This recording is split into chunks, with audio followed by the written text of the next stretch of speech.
So I was so impressed that while you were building your $300 million casino, you threw up in 100 days warehouse. I don't know what it was. We called it the Annex. We just sort of made that up. Yeah. That wasn't my idea for it on the name, but I love it. Annex. Of 300 slot machines in 100 days. So while they're building it, they've thrown up an annex that's just, come on in and play the bandits.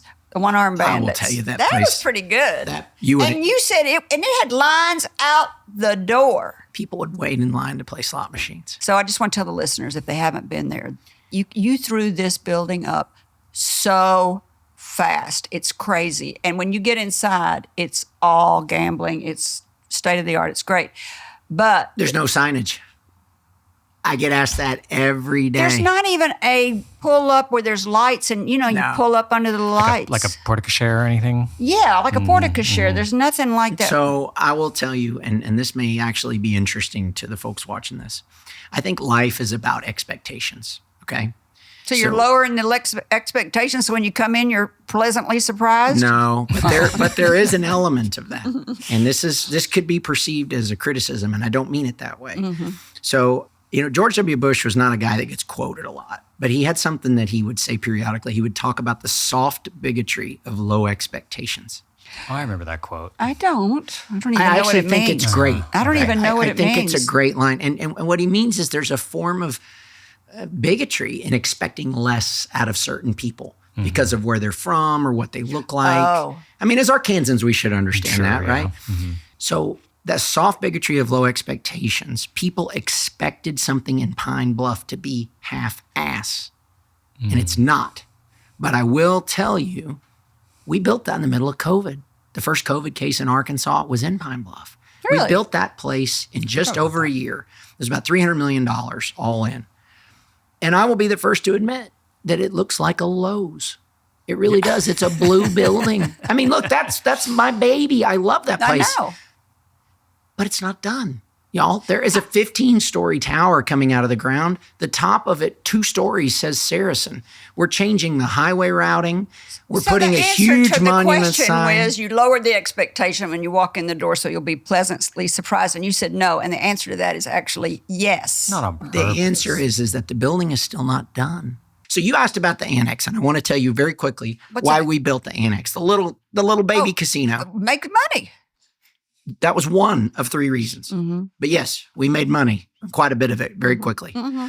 But what was far more valuable was that we were able to get our workforce up to speed quickly. Mm-hmm. So that's a good idea. Training. It was a training. Absolutely. Oh, yeah, that's so smart. So we've overstaffed it dramatically. I mean, the number of FTEs that we had for that facility was incredibly inefficient. By design, we overstaffed it so that everyone got experience because they were almost all new to the casino business, right? Sure. And so if you had a problem, it was like your boss was right there. Your supervisor was right there. We sent many of them to Downstream, the other casino the tribe owns, to be trained. But when you've got a building that's so small, has 300 machines, you could damn near shout, I need some help over here. Mm-hmm. And those people today are our managers at the Big Saracen property. Oh, I bet. Mm-hmm. But they learned in what you would almost call trenches. A safe space. Oh, right?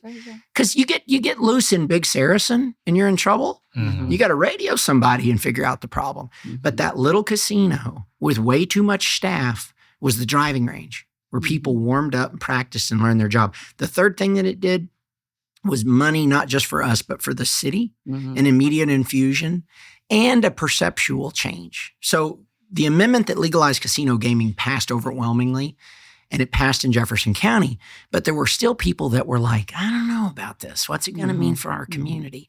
Because— Well, it is weird. We're a very conservative state. We don't have abortions. We don't have— What's the other thing we don't have? A lot of stuff. I mean, but I mean, we're very Christian and all that. And then you go out and you put gambling in. So it is a weird kind of an oxymoron kind of thing. Somebody told me one time, voids of information are rarely filled charitably, right? So, gosh, he's just full of quotes. Are you writing all these down? But so people go, what's a casino going to be like? I don't know. And they immediately assume the worst. Yeah. Well, guess what happens when we build this place and we start hiring people and they've got 401ks and they're making good money and it's a great place to work?